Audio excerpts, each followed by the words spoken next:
안녕하세요. 어, 오늘은 이제 9주차 1교시 강의를 시작하도록 하겠습니다.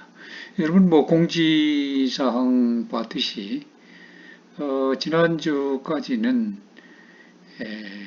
원래 그 7주차에 그 녹화를 해서 여러분들이 이제 수강을 했어야 되는데 블랙보드를 이제 학교 당국에서 증설하는 관계로 해서 그 불이익을 당하는 학생들이 없도록 그래서 이제 강의 자체가 이제 수년이 됐습니다.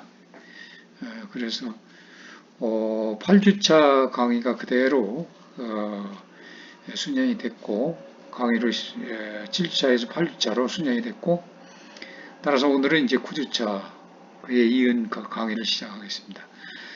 물론 이제 동기간에 어, 결강된 그 7주차 부분은 공지된 바와 같이 그 기간 내에 보강을 할 예정입니다. 여러분 참고를 하시기 바랍니다.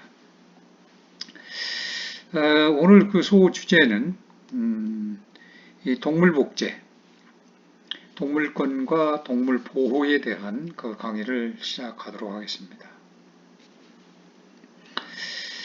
여러분들 뭐 요즘 그 애완동물을 다 키우고 있는 사람들이 상당히 많습니다. 그래서 이제 애완동물들이 이제 반려동물로서 이렇게 사랑을 받고 가족과 같은 그런 개념으로까지 지금 이제 대우를 받고 있습니다. 인간들은 동물을 그 애완동물, 가축, 또 실험동물, 또 야생동물 이렇게 분류를 하고 자신들이 필요에 따라서 이제 활용해 온 것이죠. 이제 가축도 이제 사실 인간이 기르면서 인간이 이제 먹이로서 이렇게 되는 그런 가축의 개념으로 이제 되어 있습니다만은 그것이 이제 그 야생동물이기도 하고 또 실험실에서 실험용으로 이렇게 사용되는 그런 동물이기도 하고 그렇죠. 그러나 지금은 이제 개나 고양이라든지 뭐 여러 동물들도 자기가 특히나 이제 좋아하는 그런 동물들은 이제 애완용으로 이제 반려동물로서 이렇게 키우는 경향이 많습니다. 그래서 이제 이러한 그 동물들에 대한 이 태도, 이것은 이제 본인들이 어떻게 어떤 상황에서 어떤 마음가짐으로 이제 키우느냐 하는 또는 사용하느냐에 따라서 인식이 달라질 수가 있는 거죠. 원시 시대부터 이제 현대에 이르기까지 그 동물들이 이제 더불어서 살아왔습니다만은 원시 생활에 있어서는 이제 하나의 생존을 위한 모든 것들이 이제 그 대상으로서 되어 왔기 때문에 이제 우리 인간보다 힘이 이제 강한 그런 약육강식의 그런 시대에서는 이제 포식자들을 피해서 그렇게 했지만 또 인간보다 힘이 약한 그런 동물들은 또 이제 식용으로서 그들을 이제 포획하고 포식자로서의 역할을 했었죠. 그러나 이제 그것들이 이제 점차 사회가 변천하면서 이런 태도들이 이제 바뀌게 됐죠. 기본적으로 인간을 제외한 이 동물들이라고 하는 것은 인간과 이제 다른 어떤 그런 열등한 존재라는 인식이 이제 일단 깔려 있는 거죠. 원시시대는 이제 이 동물들에 대한 인식을 이제 그렇게 했으니까요. 설사 그 포식자라고 하더라도 뭐 사자나 예를 들어서 호랑이 뭐 큰 동물들 이런 거라고 하더라도 그들을 이제 우리 그 인간보다 우등한 그런 존재로 보지는 않았죠. 그들도 이제 사냥을 해서 잡고 이렇게 공동 노력을 해서 협력을 해가지고 이렇게 식용으로도 사용하고 이제 이렇게 쓰는데 뭐 고래나 뭐 코끼리 같은 것도 마찬가지죠. 그래서 심지어 우리 이제 인간은 이제 만물을 이렇게 기르고 조종하고 관리할 수 있는 그런 만물의 영장이라는 존재로 이제 자리매김해 왔는데 따라서 그것은 이제 영장이라고 하는 그 개념은 최고의 어른이라는 개념이죠. 그래서 이 우리 인간은 이제 그 다른 동물보다도 그렇게 우수한 최고의 어른으로서 이렇게 인식을 하게 되었던 것은 고대로부터 쭉 시작됐습니다만은 그것은 이제 인간이 이제 직립보행을 하면서 앞서서도 이제 그런 그 인간의 그 역사를 좀 개괄을 했습니다만은 불의 사용이라든지 또 언어 사용이라든지 기술 발달 이런 등등으로 해서 결국 이제 문화인으로서 우리 인간 스스로를 우등한 존재로 모든 만물의 영장인 그런 존재로 인식을 하게 됐던 겁니다. 따라서 반대적인 다른 동물들은 열등한 존재로 인식을 하게 된 것이죠. 당연히 이제 뭐 이렇게 그 인간의 그 열등한 존재이기 때문에 우리 인간이 인식하는 바에 따라서 그들을 그 식용으로도 사용하고 또 뭐 애완용으로도 사용하고 실험용으로도 사용하고 이런 그 상황이 이제 됐던 것입니다. 기본적인 출발은 열등한 존재라는 인식에서 출발했다는 거죠. 그래서 이러한 그 인간과 다른 동물들 간의 종 차이를 그 얘기를 할 때 가장 먼저 이제 제시되는 것 중에 하나가 인간이 다른 동물하고 다르다라고 하는 거죠. 다른 동물과 다른 어떤 차이점, 차별성 이것을 어디에 뒀느냐?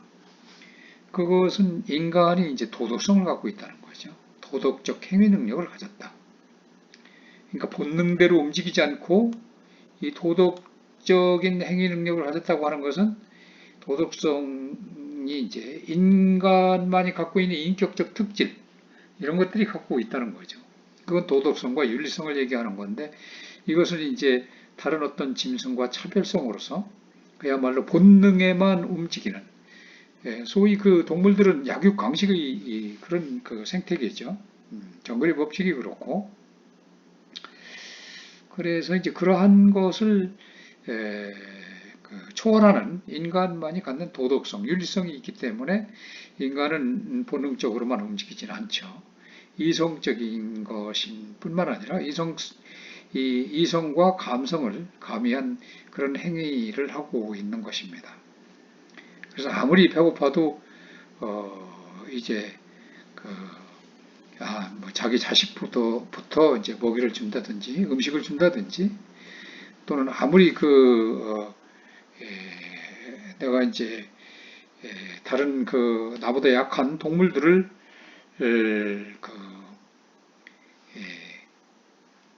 힘의 논리에 의해서 그들을 잡아먹고 식용으로 하려고 한다고 하더라도 이제 불쌍함을 갖고 또는 또 어떤 애착감을 갖고 이렇게 이제 또 반려를 할 수도 있고 그렇게 하는 것이죠.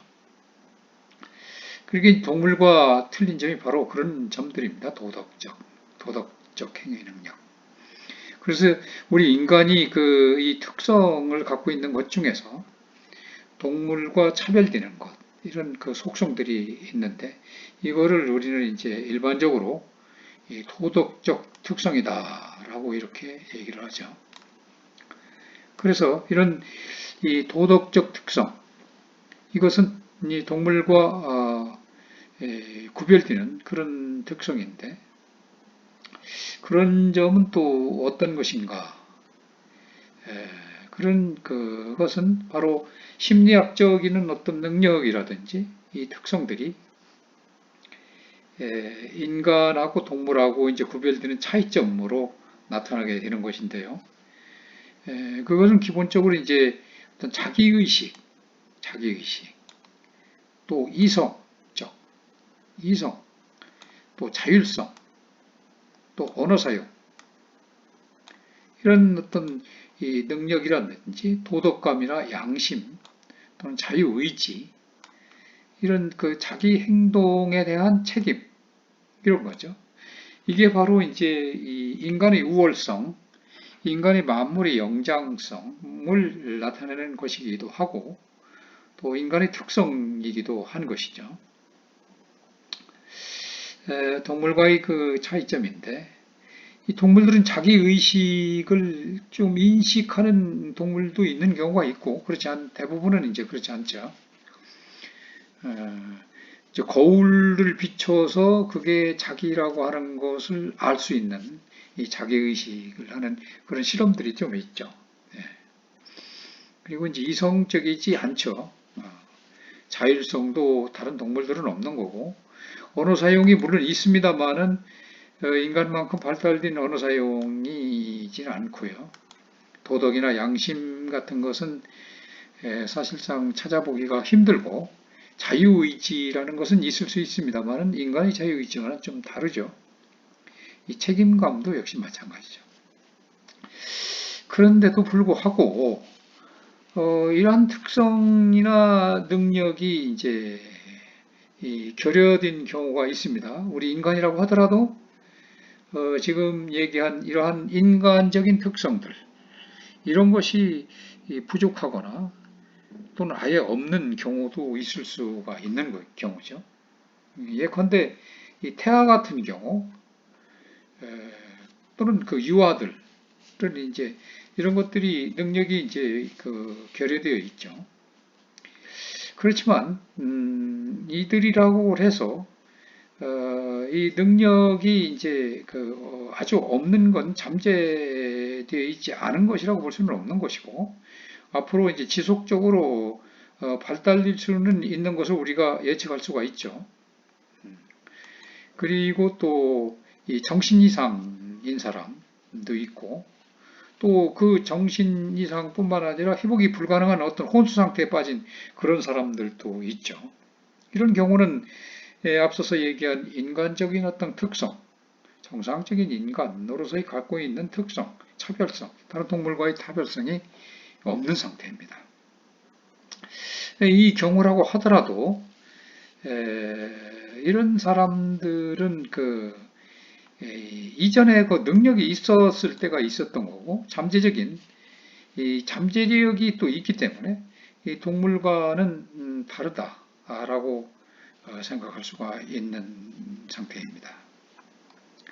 근데 우리가 태어날 때부터 어떤 심각한 그런 어떤 인지 손상을 가지고 태어나는 그런 사람들이 있죠.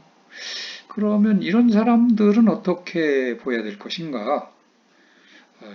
이런 걸 생각할 수가 있는데, 이런 경우에 있어서 우리가 그 인지 능력이 떨어진다고 그래가지고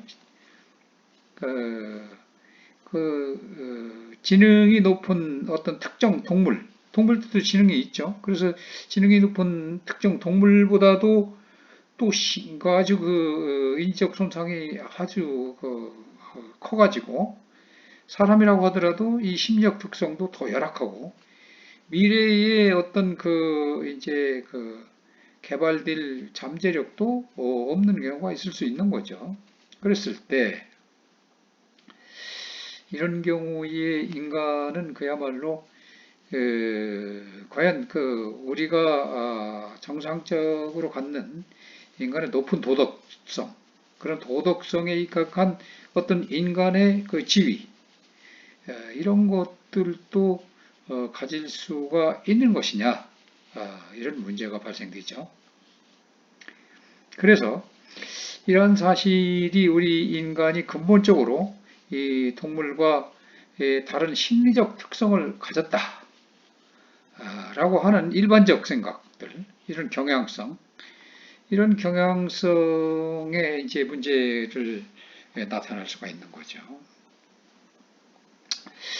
어쨌든 그럼에도 불구하고 우리의 그 행동들이 보여주는 것처럼 우리는 모든 인간은 도덕적으로 중요하다는 면에서 동물과는 다르다고 믿는 것이죠. 그가 아무리 정신병을 갖고 있다고 하든 그가 아무리 태어날 때부터 인지적 능력이 떨어지게 손상이 된 그런 상태가 된다고 하든, 또 아무리 도덕적 그 관념이 없다고 하는 그런 유아라든지 태아라고 하더라도 그들은 분명히 인간이죠. 그래서 그런 측면에서 동물과는 이제 다르게 이제 우리는 생각을 하고 있는 거죠. 만약에 우리가 이러한 사실에 동의를 한다라고 했을 때, 그러면 어떤 인간의 심리적 능력이 특정 동물보다 우월해서 그렇다라고 하는 것은 아니라는 걸 알 수가 있죠. 만약에 우리가 이 믿는 것이 이 확정적이라고 하면 우리는 모든 인간과 모든 동물 사이에서 근본적인 도덕적 차이가 존재한다는 관점을 포기를 하든지, 아니면 우리의 그 우월한 지위, 인간으로서의 다른 동물보다 우월한 지위를 옹호해주는 그 논리적 기초를 찾든지 해야만 되는 그런 결론에 도달하죠. 그래서 이렇게 동물을 우리가 대하는 그 우리 태도, 우리 입장, 우리 인간의 입장은 두 가지 점에서 살펴보아야 할 것이 있다는 거죠. 예, 바로 이제 동물 살해하는 거고 동물 학대라는 관점. 먼저 이제 학대에 관해서 한번 생각을 해볼 수가 있습니다. 동물 학대. 특히 최근에 핫한 그런 그 뉴스들도 많이 나오고 있죠. 고양이를 죽이는 것, 또 개. 심지어는 그 뉴스가 아니라고 하더라도 우리는 알고 있는 식용으로 개를 이렇게 먹는 그런 문화가 지금 우리나라에 존재하고 있죠. 우리나라뿐만 아니라 이제 다른 몇몇 나라에서도 동양권의 나라에서도 이제 그런 나라들이 있습니다만은 어쨌든 이런 그 학대에 관해서 생각해 볼 때 학대라고 하는 것은 무엇보다도 그 가혹함 때문에 문제 제기가 심각한 겁니다. 학대 자체가 아주 나쁜 것인데 인간이라는 종 사이의 이 소속감을 가지고 볼 때에 우리는 최소한 동물이 그 고통보다는 그야말로 인간의 고통에 더 민감할 수밖에 없는 거죠. 우리가 사실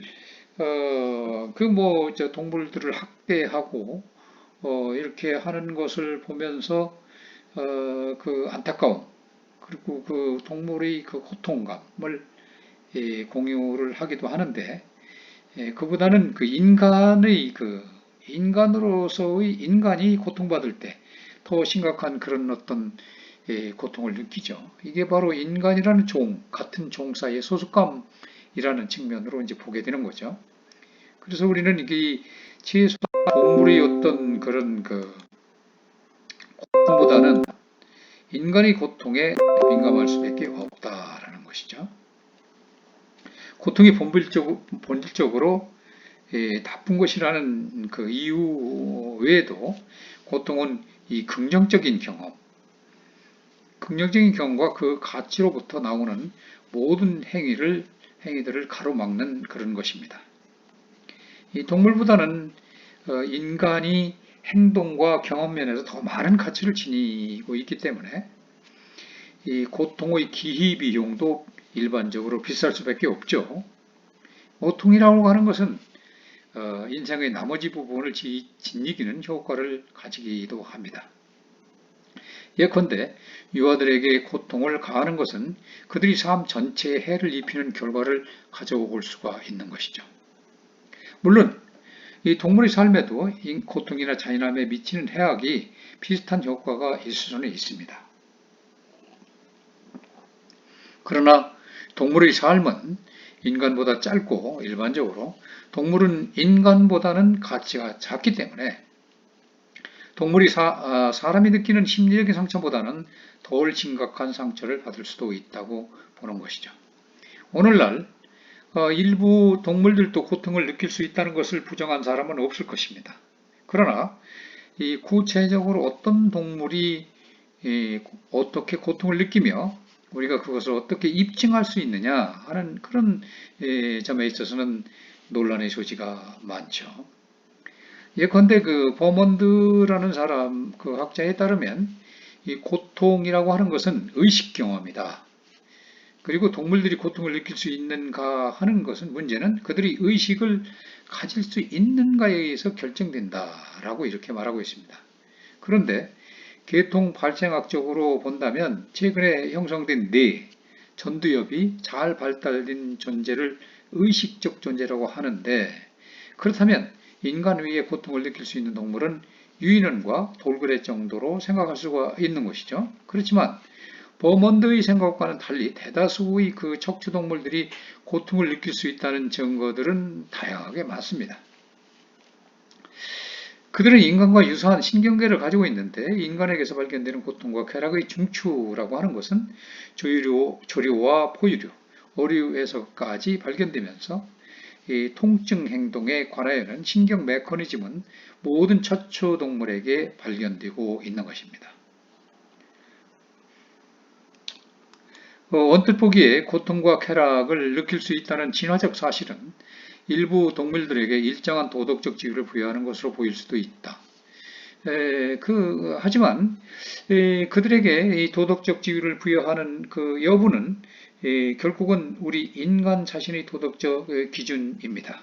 그렇기 때문에 진화적 사실들은 이 도덕 이론이 이를 뒷받침해 줘야만이 동물의 도덕적 지위에 도움을 줄 수 있다는 것이죠.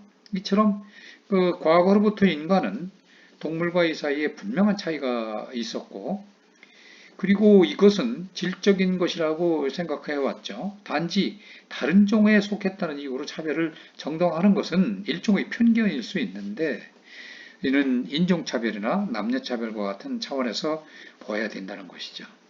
이를 이 종차별이라고 할 수 있는데 이 동물들이 인간 종에 속해 있지 않다는 단지 그 이유만으로 도덕적인 그 배려의 대상이 아니라고 하는 것은 도덕적 측면에서 볼 때 차별임이 분명한 것이죠. 종차별이다 라고 하는 것. 또 동물해방이라는 그런 용어는 P.T. 싱어가 최초로 사용을 했었죠. 그는 1979년 출간한 자신의 저서 제목으로 이 용어를 사용을 했는데 그는 이 책에서 인간 간의 그 인종으로서 인한 차별이 허용돼서는 안 되듯이 동물종을 바탕으로 한 차별 또한 있을 수 없다고 주장을 했죠. 물론 이것은 인간을 대하는 것과 똑같은 방법으로 동물을 대하라는 것은 아닙니다. 동물에 대한 정당하지 못한 차별을 싱어는 종차별이라고 했는데 이 용어는 영국의 그 동물 해방가인 그 라이더에 의해서 그 인종차별 및 성차별과 동료로 제한이 되었던 것입니다. 그는 인종차별이나 성차별과 마찬가지로 종차별 또한 다른 동물 종의 그 이해관계와 고통을 무시하고 자신이 속한 종에 대한 이기심을 바탕으로 한 그 일종의 편견이라고 그렇게 말했죠. 물론 동물에게 불필요한 고통을 주어서는 안 된다는 싱어의 주장이 자유로움에 대한 동물의 권리를 인정하거나 동물이 억압된 조건으로부터 무조건 동물을 해방시키는 것이 아니라는 것에는 논란이 많습니다.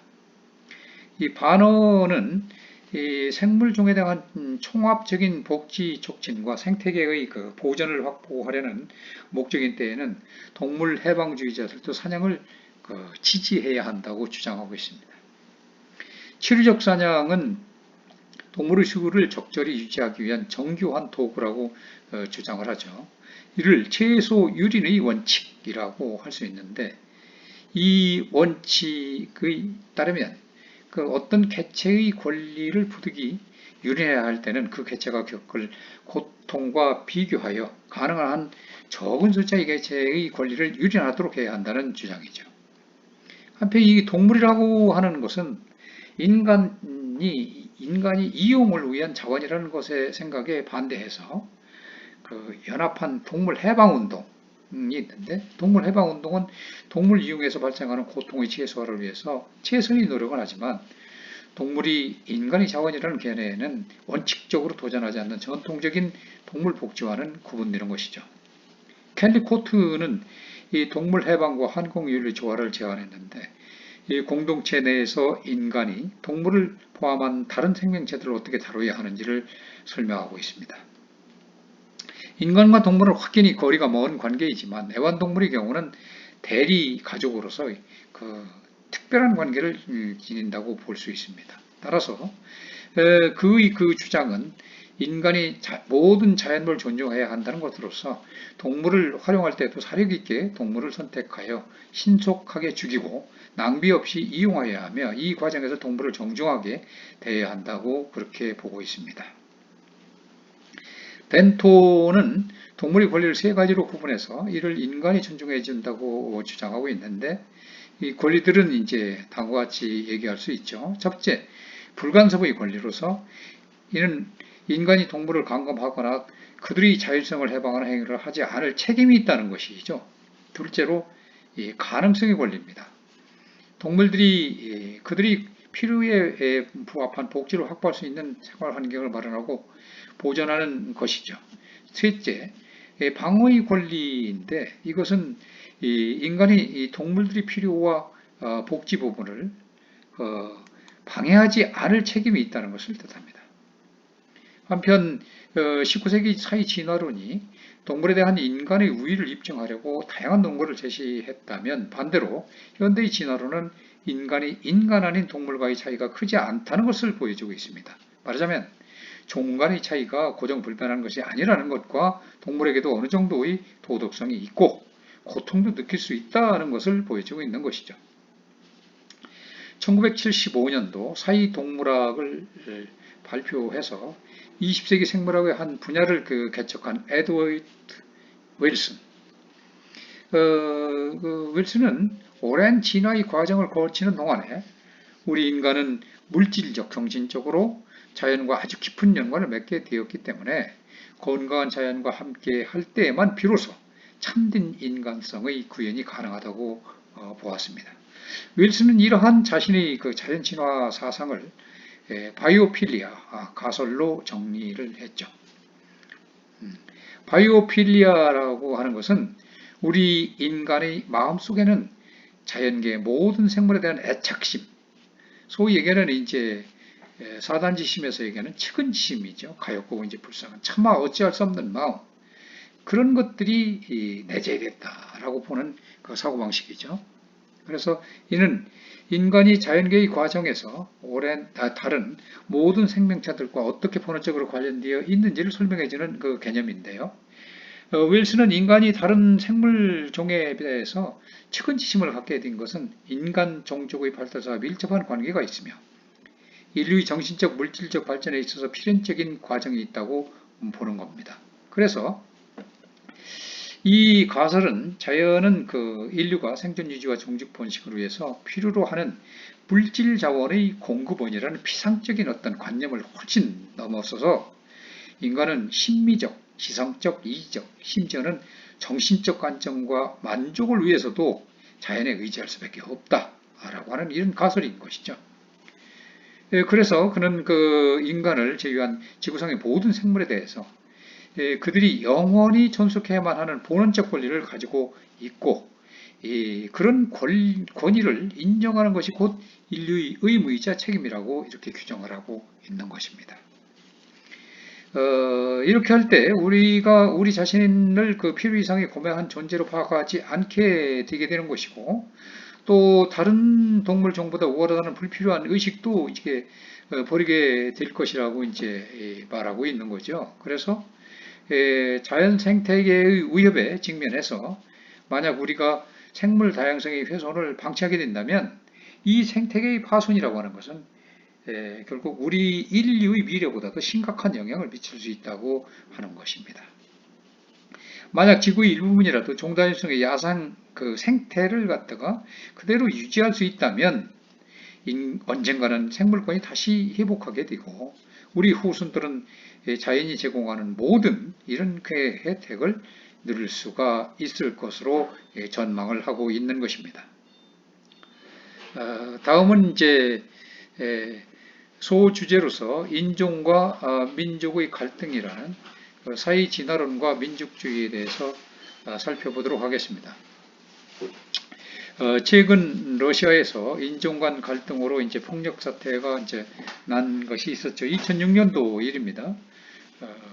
그 9월 3일은 2년 전에 체첸 반군이 주도한 그 베슬란 사태가 비극적인 그런 유혈 진압으로서 막을 내린 그런 날로서 사건이 일어난 러시아 남부 북오세티아 공화국 베슬린 제1공립학교에서는 이날 그 오전 186명의 어린이 희생자를 추도하기 위한 조종이 울렸었습니다. 희생자에 대한 묵념이 진행된 바로 그 시간에 서북부 카렐리아 공화국 콘도프가시에서는 카카스 지방에서 이주한 체체닌과 러시아인 사이의 해묵은 갈등이 폭력 시위로 번졌죠. 2천여 명의 극우파 러시아 청년과 주민은 카카스 출신 상인들이 운영하던 식당과 가게에 불을 지르고 불법 이주자들을 몰아내자면서 시위를 벌였던 것입니다. 시위대는 다른 체첸 상인들이 운영하는 음식점과 옷가게 가판대에도 불을 질렀고 카카스 지방에서 이주한 주민 그 수백 명들은 이 사태로 콘도프가 지역을 떠나서 몸을 숨겼다고 러시아 일간지가 보도한 바가 있죠. 이렇게 인종 갈등에 따른 폭력 사태라고 하는 것은 모스크바 시내에서도 일어났었습니다. 동년 그 8월 21일 러시아 대학생 그 3명이 모스크바 동북쪽 체르키조프스카야 시장에서 사자의 폭발물을 터뜨리게 됩니다. 아시아 출신 상인과 어린이 등 10명이 숨지게 되고 55명이 다치게 되죠. 뒤늦게 경찰에 붙잡힌 대학생들은 유색 인종이 몰려드는 시장을 테러 목표로 삼았다라고 말하게 됩니다.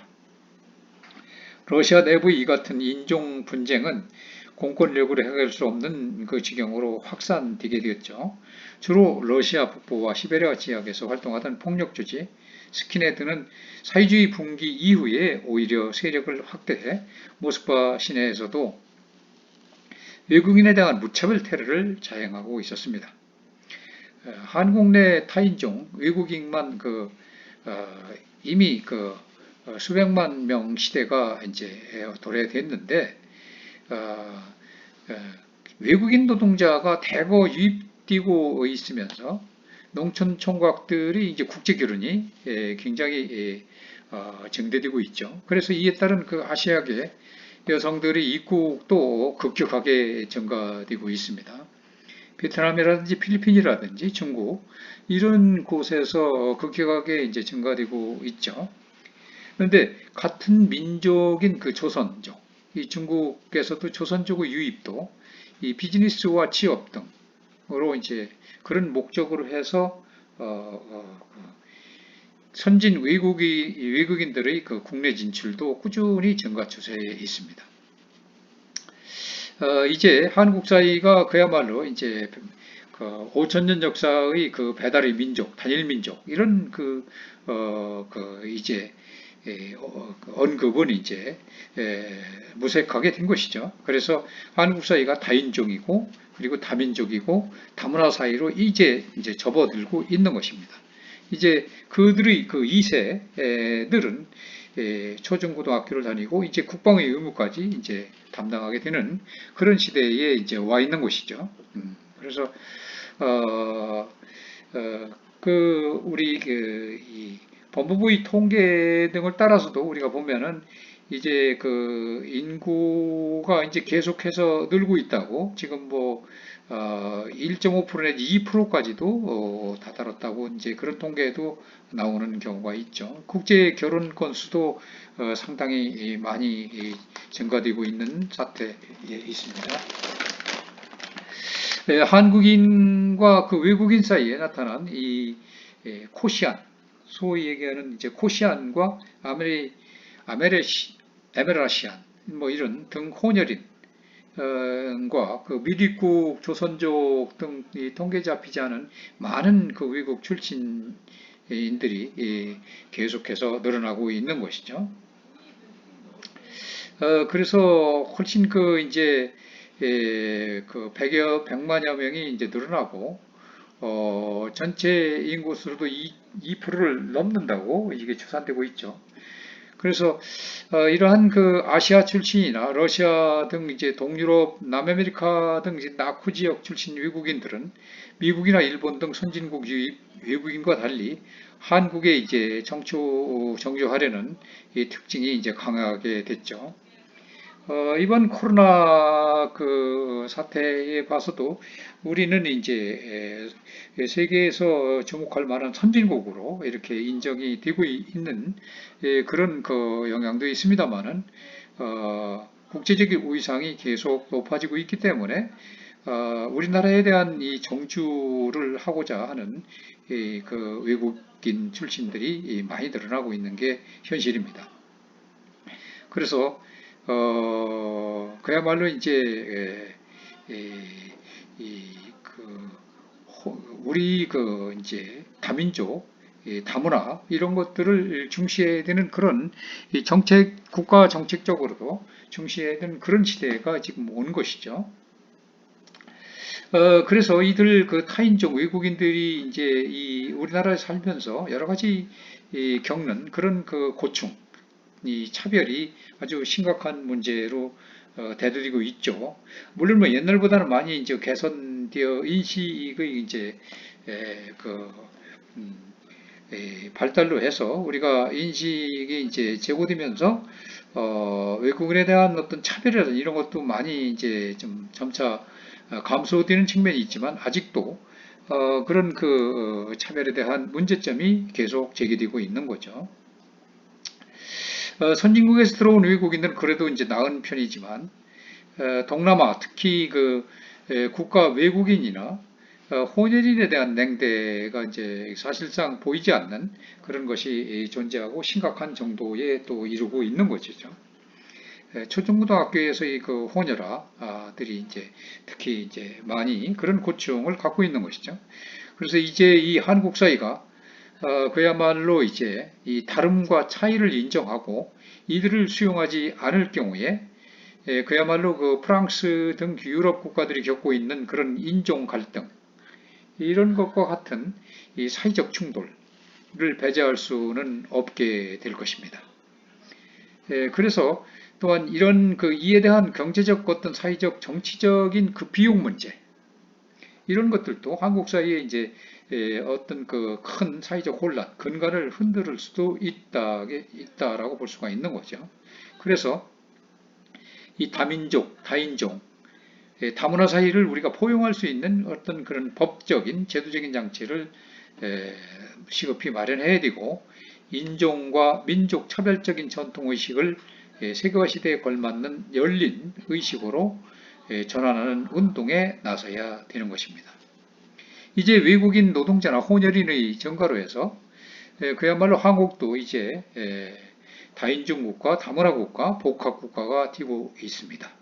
이에 따라서 우리가 국수주의나 민족주의에 벗어난 이 다문화 사회를 준비해야 할 시점에 와 있는 것입니다.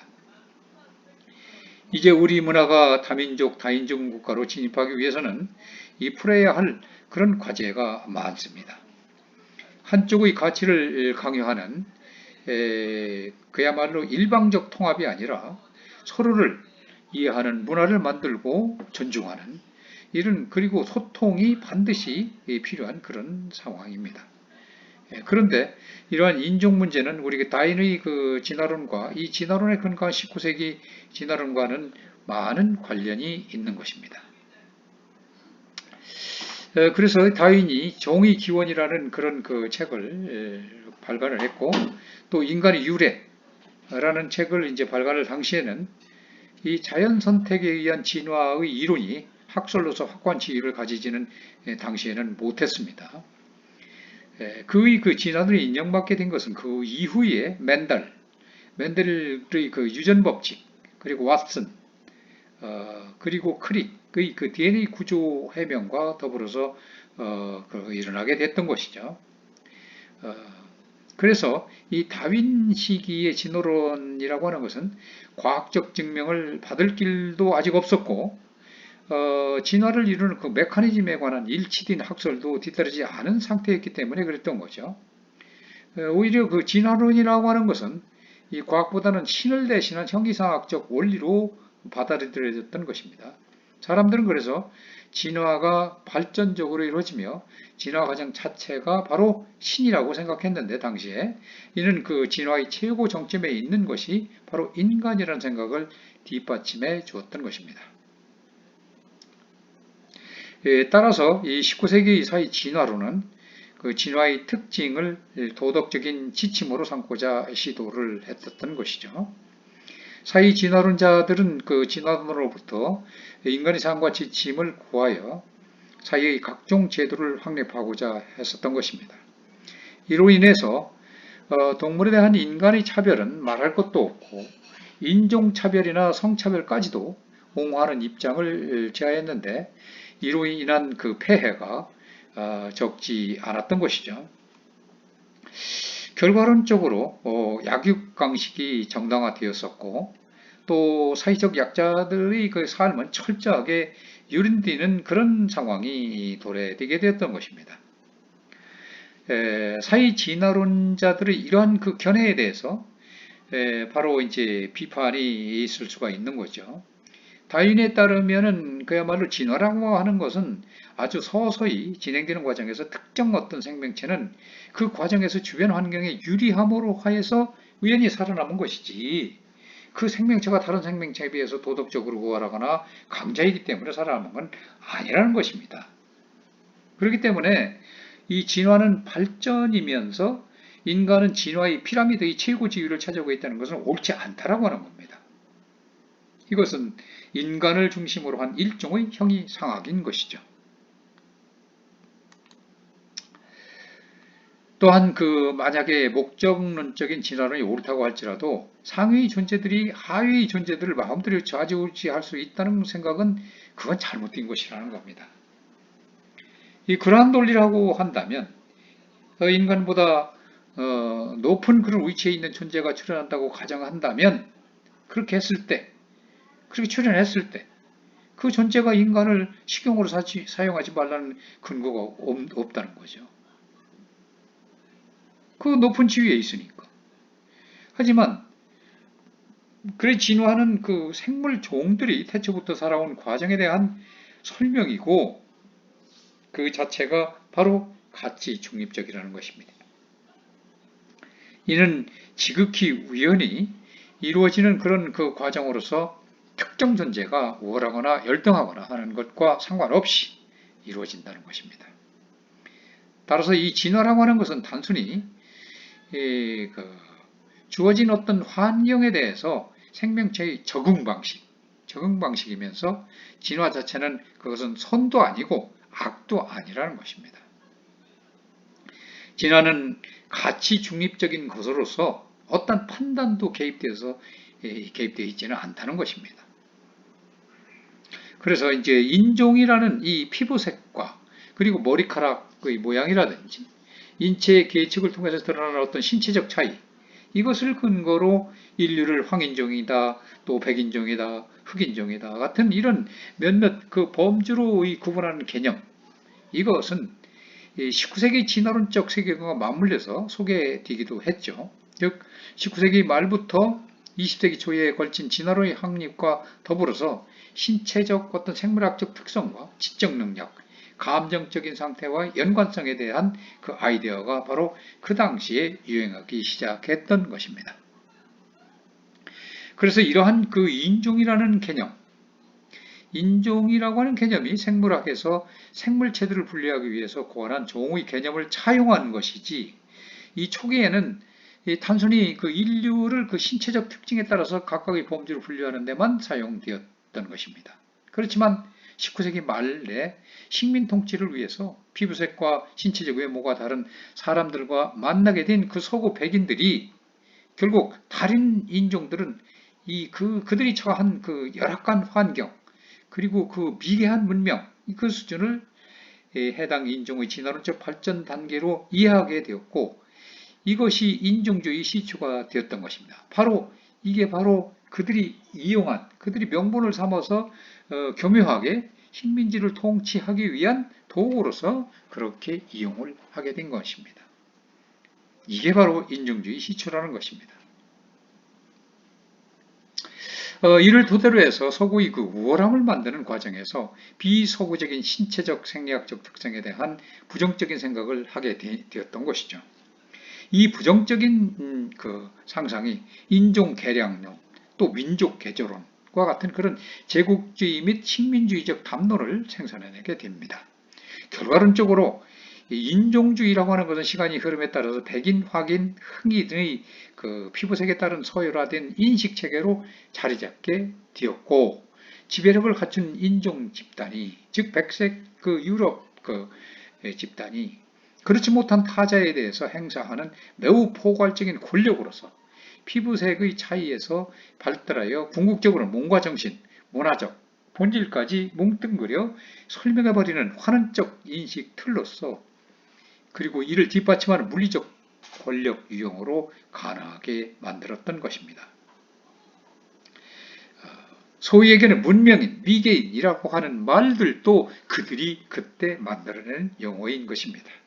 따라서 우리 현재 우리가 갖고 있는 그런 차별의 그 기제로서 인종 개념이라고 하는 것은 앞에서 살펴보아 같이 절대적인 그 기준하의 생물학적이고 과학적인 개념이라기보다는 생물학적인 차이에서 근간한 사이 문화적 구성물로서의 개념으로 볼 수가 있는 것이죠.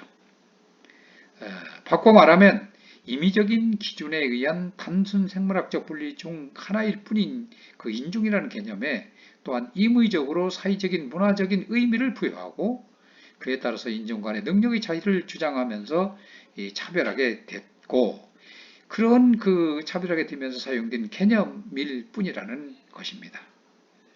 즉 비서구인들을 지배하게 된 유럽인들이 문명이라는 본인들, 또 미개인이라는 이 비서구인들을 그야말로 이 자본주의적 성장, 그들이 발전시킨 자본주의 성장과 더불어서 새로운 지배 세력, 이제 식민 지배 세력, 식민지를 지배하기 위한 그런 지배 세력으로 등장하면서 자신의 지배 계급을 유지하기 위해서 이 인종의 사회적 질서를 확립했고, 그런 명분을 세워서 특정 인종을 열등한 인종 집단으로 낙인을 찍어버린 거죠. 그렇게 해서 심지어는 그들을 노예로 삼아가지고 노동시장에서 저임금을 받아서 마땅하다는 그 인식을 확산시키게 되었다는 그런 말, 또 노예로 팔게 되어 있는 그런 일들조차까지도 이루어졌던 것입니다. 그러나 지금까지 이렇게 살펴본 바와 같이 인종이라는 개념은 비록 눈으로 드러나는 실제적이고 과학적 차이가 있는 볼 수 있는 구분이긴 하지만, 그런 차이를 낳는 기준이 바로 임의적이고, 또한 그러한 기준에 의해서 구분된 인종의 능력 차이를 주장하고 차별하는 것은 사회적이고 문화적으로만 의미를 가질 뿐 과학적으로는 아무런 근거가 없는 것입니다. 그러한 이유로 과거 인종문화, 소문화, 부족, 계급 등의 표현들이 사용되던 자리에 종족 혹은 종족성이라는 개념을 사용하게 되었던 것이죠.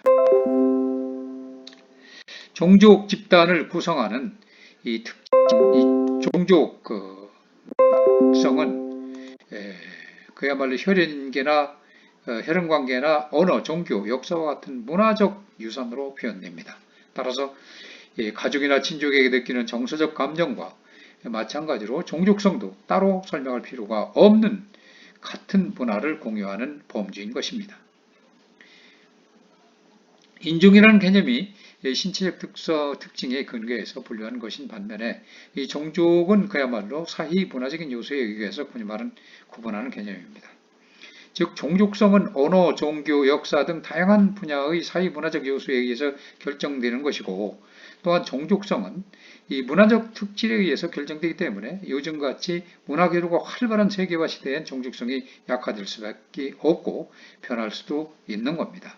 문화 공유의 그 측면에서 종족성을 바라보면 문화의 변동이나 동화는 종족성 형성에 큰 영향을 끼치게 되는데, 실제 미국 사회는 다양한 이민자로 구성되어 있고 또한 다양한 종족 집단들이 모여서 새로운 문화와 사회를 만들었다고 이제 믿어왔지만 실제로는 그들만의 다양한 문화가 유지되며 미국 사회 속에서 각자의 색깔을 띠고 전통을 유지하고 있는 것입니다. 이러한 측면에서 볼 때 종족성은 다른 집단과 자신들을 구별하기 위해 만들어내는 집단들 간의 경계에 주목해야 함을 강조하고 있는 것입니다. 문화 간 접촉 상황에서 종족 집단은 자신들과 타자와의 생계를 유지하고 만들어내기 위해서 이 상황에 따라서 상이한 문화 특질을 선택한다는 것입니다. 1교시 수업을 마치도록 하겠습니다. 여러분 수고했습니다.